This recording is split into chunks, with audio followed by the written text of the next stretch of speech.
Right, we are delighted to be joined by 2016 Ironman 70.3 World Champion and winner of 20 or 21 Ironman 70.3s, Tim Telby. So thanks for coming along.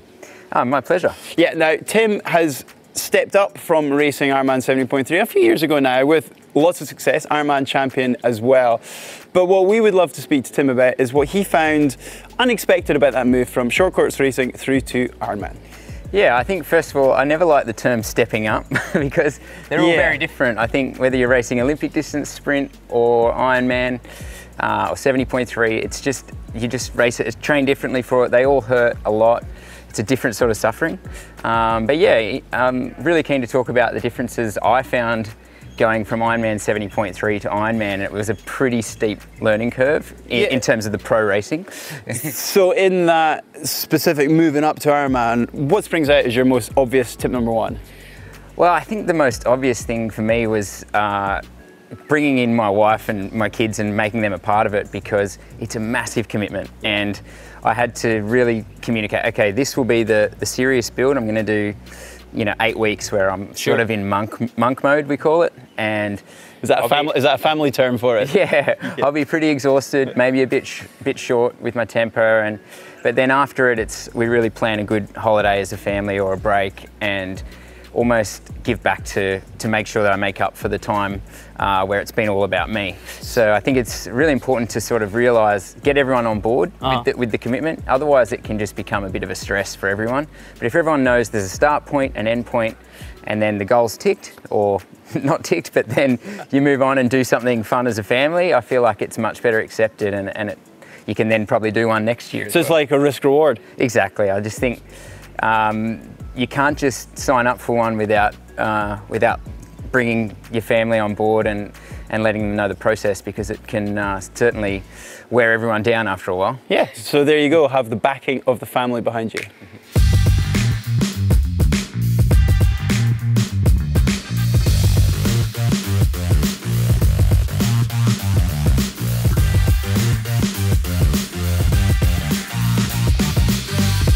Right, now we're on to tip number 2. So what is it, Tim?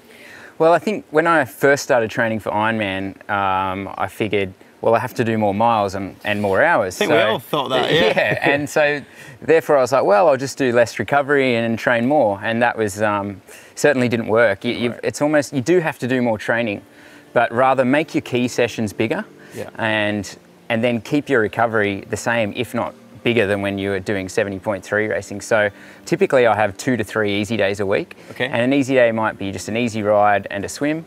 So there'll be some likely activity in that easy day. At least 2 of those easy days out of 3 will be some activity. 1 day is normally completely off. But then the bigger days are a lot bigger than what I was doing for 70.3 training. So I might do, it could be a 4.5, 5 hour ride with a 1.5 hour run off, which is far more than I would ever do for 70.3 training. But then the recovery still has to be very large so you can absorb that training. And a quick question for me there is sleep. Would you try and sleep more, or does that just happen by default because you're tired? Oh, I would love to. I do have 3 children, so there's a limit to what you can get. I mean, that's the ideal situation, and of course, but I mean, realistically, there's no point training if you can't absorb it, and so you have to match the recovery to what you can, match the training to what you can recover from. So literally allow some space there for the body to absorb all that training that you've done. Yeah, absolutely. If you can't recover, it's a waste of training. Right, so we've got 2 tips under the way. What's your third? Yeah, I think a big learning point for me was just getting my nutrition and hydration right. Everyone's very different, specifically in how much they sweat and how many electrolytes they're losing. And I'm a big sweater. I lose a lot of salt when I sweat. And so it was learning, first of all, how much I can actually drink during sessions, which drastically changed how I would recover after the session. So getting that right was very different, because 70.3 racing, it's 3 hours 45, 4 hours. For you. But, and even most of the sessions, it's 2 hours rides with lots of intensity, and you can get by.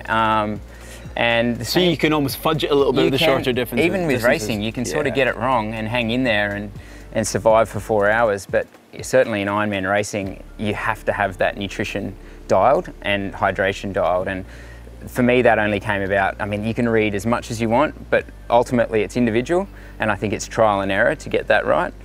And also the day-to-day nutrition with your training. You're burning a ton of calories, and you know, while you don't want to feed up on junk food and whatever else, if you don't eat enough healthy food, you'll find yourself just suddenly in a shop just shoving lollies and chips down your face. So I think you've almost got to plan for it and realise that on your rest days you will end up just eating, grazing most of the day, and it's okay. So yeah, the nutrition and hydration aspect of Ironman training and racing was very different to racing over 4 hours or shorter. So there you go, you heard the man. Once you're moving up to Ironman, find a plan to get through your hydration and your nutrition.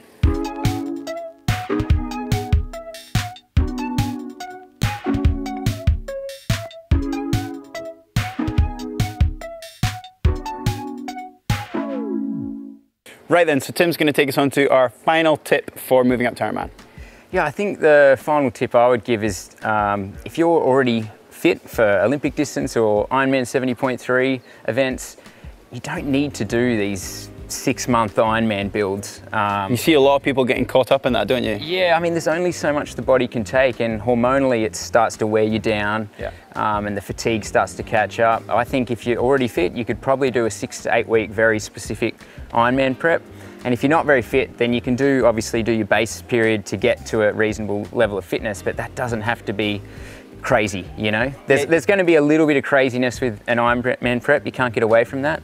But I think you got to be careful with how long that goes on for, because everybody is human and the body starts to wear out. And you don't want to be getting to that goal race that you've hopefully invested all that help and time, especially from the family that you're talking about, and then be dreading the thing. 100%. You don't want to be dreading it, and you don't want to be totally wrecked by the time the event rolls around.